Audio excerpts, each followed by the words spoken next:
I'm Francis Mayer, and this is Equity TV, a product of Bakersfield College and the Bakersfield Californian, two independent and local institutions that have been around for well over 100 years. Lives have been changed through hard work and effort at Bakersfield College, and that's very apparent in the life of David Moton, our current guest. And Dave, you were just here talking about what it was like to grow up in a diverse household in Michigan, and then your sister, who had some success in sitcom writing, dragged you out to California, where in Michigan you'd been a student in a vocational program for culinary arts. Yes. And I'm sure you, and by all estimations, we do share a friendship. You do prepare food pretty darn good. I'm a pretty good cook. It's one of the few things I do well. Yes, well, as my slim figure might indicate. He's not in it for sales. But you didn't realize you were going to have a career in higher education. That's what it is at this point. You've written a textbook. Mm-hmm.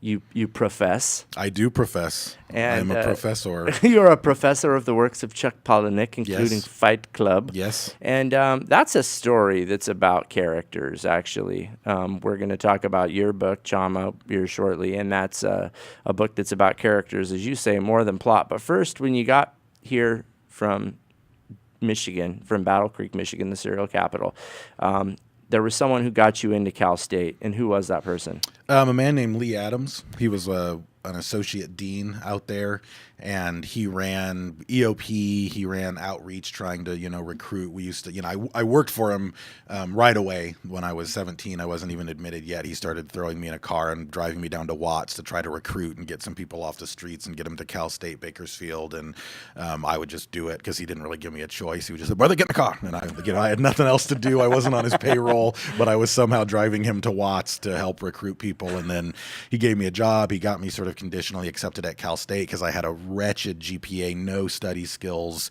I hadn't taken school seriously since junior high, so all of high school was just rebellion and foolishness and anger and all the typical high school stuff, And do you see people like that in your classes ever? I do. I see them every single semester. I see them, and and I see sort of a special group of people who went through. I have to do high school because we all have to, and my parents said so, and whatever. And then there's just this difference when they get to college, even if they're only going to college to get financial aid, or even if they're only going to college because their parents say you're either going to college or getting a job or moving out of my house. Even if there's sort of a financial gun being held to their head of why they're going to college, it's still a decision that they've made. And even students who don't want to be there or drop out, there's still a difference in their attitude than that typical, what I think is a high school attitude that a lot of students will fall into, because you don't have to be there. You can leave anytime you want to leave, and the ones that stick to it, it really says a lot about their character. And I try to help people realize, this is your choice and this is your moment, and whatever your life has been up until now, this is the moment where you can start to change it. And that's a powerful statement, because I think people believe it's a lot more complicated than it is. But once you get down to the business of changing yourself and improving your life, I came from a factory town too, and when you're talking about those students, I have to think like maybe me or maybe Zach, I won't embarrass him by saying his last name, that were guys who kind of started taking like a non-blue collar life seriously as a possibility at BC, and through your classes we were like, wow, maybe we don't have to go to work in the oil fields or in the mill, and that definitely happened at Bakersfield College. And it can take just one person. For you, it was Lee. Yes. And he changed your life. Absolutely. He was the captain of change for you. He was. It was a very unique circumstance, because he even realized early on that I had a love of language, and once I learned the rules of grammar, I had sort of an innate desire to write. It's one of my favorite things to do. I love doing it. And he really, unbeknownst to me, set me on a path to become a professor of English. He decided probably when I was 17 years old, this kid's going to become a professor of English, and he got me scholarships. He just kept pushing me down. I would be like, oh, I have 6 passageways I could choose from. He'd say, no, take this one.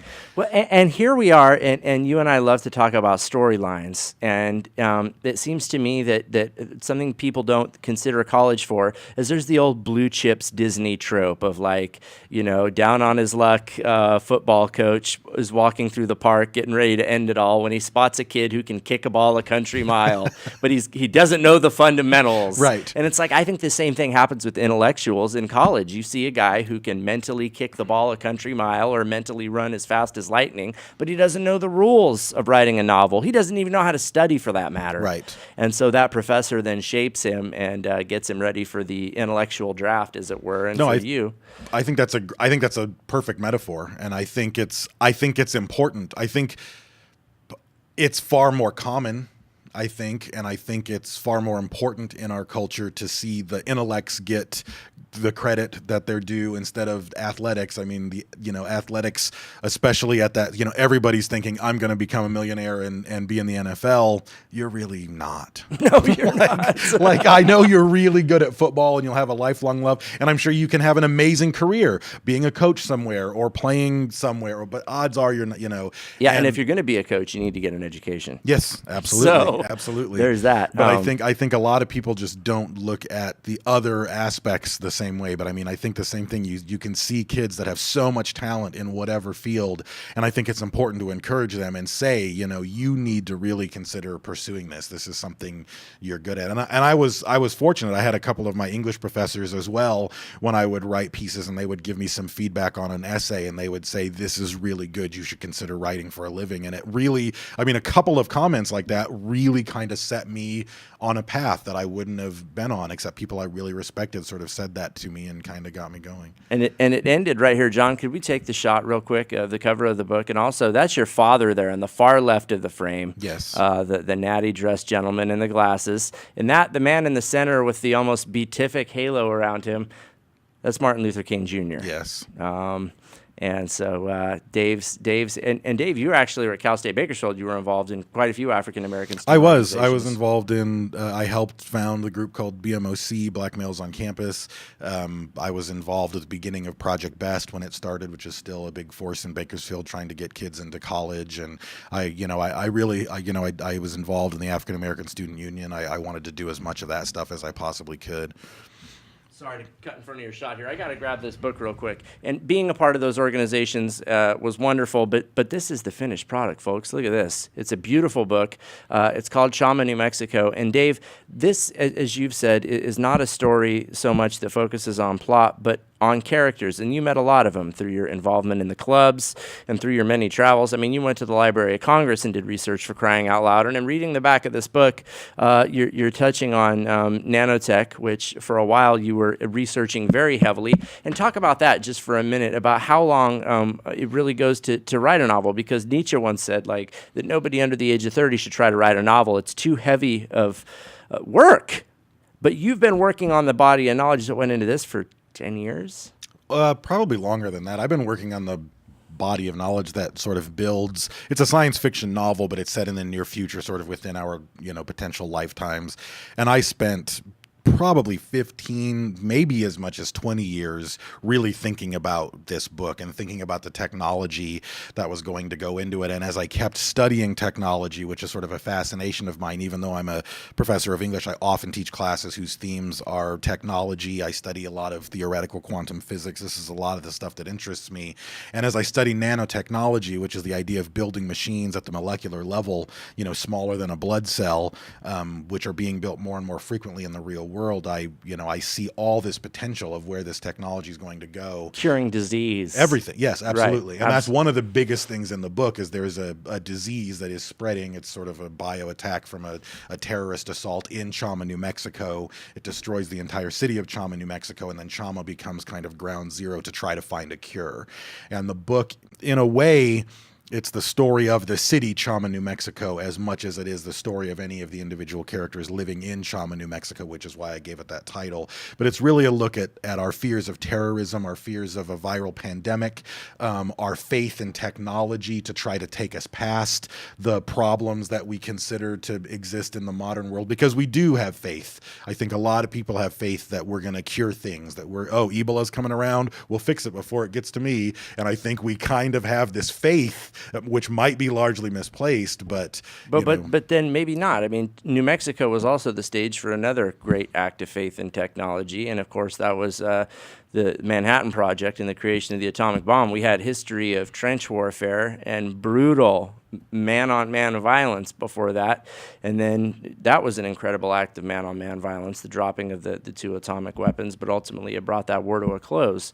And they sequestered scientists in New Mexico until they cooked up the cure, which was these bombs. And that was part of the inspiration. I try to hearken to that idea that, during World War II, you had no say in the matter. You're really smart. Guess what? You're coming to a place called Los Alamos. You're going to help us build the most terrifying weapon that's ever been designed by the human mind. You have no say in the matter. You've been drafted even though you're not in the Army. Right. And you had Richard Feynman, you had Oppenheimer, you had Fermi. You had an all-star team. You had an Olympic team of intellectuals. And I know you did some research on Oppenheimer, but if memory serves, the guy was a true polymath. I mean, he could play the piano. He had multiple PhDs. He was a genius beyond the level of genius, and he was the one who led that project. And then all of a sudden, to take all of the greatest intellectual power in America and neighboring countries and to put them all in one city with one focus, we're just going to build this thing. And what they managed in such a short time still defies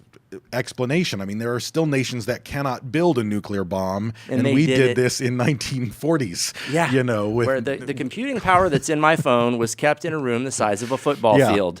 Yeah, and it wasn't invented yet when they were building the bomb, because they were working on that at Bletchley Park at the same time in England. So I mean, there wasn't even a computer on the premises. It was just crunching numbers, and that was part of it. If there was something threatening the planet, what could an intellectual pool like that right now create? What could they dream up? And that's what the book starts at. And it's the first of 3 books. And the first one is really grounded in the modern day, and we see the virus spread and how bad things get. And then the second and the third take a look at the ramifications of, if a think tank like that came together, what would they dream up and what would those inventions do? And it's what a lot of people called hard science fiction, because I'm really doing a lot of research and trying to not just say, and then they teleported into outer space with a magical machine. I'm trying to write about technology that is currently in the works, and there are drafts of, and there are designs for, and that's what I'm trying to lace the book with. Well, you can buy this at Amazon.com and a couple local retailers, I think. Chama, New Mexico. It's a 6th paradigm novel by David J. Moton. He is a professor of English at Bakersfield College. Only take him if you actually want to learn something. He's not here just to entertain you, although that is part of it. We're going to wrap up Equity TV for Christine Din, Amber Chang, and the rest of the Equity TV family. I'm Francis Mayer. We'll see you next week for more Equity TV.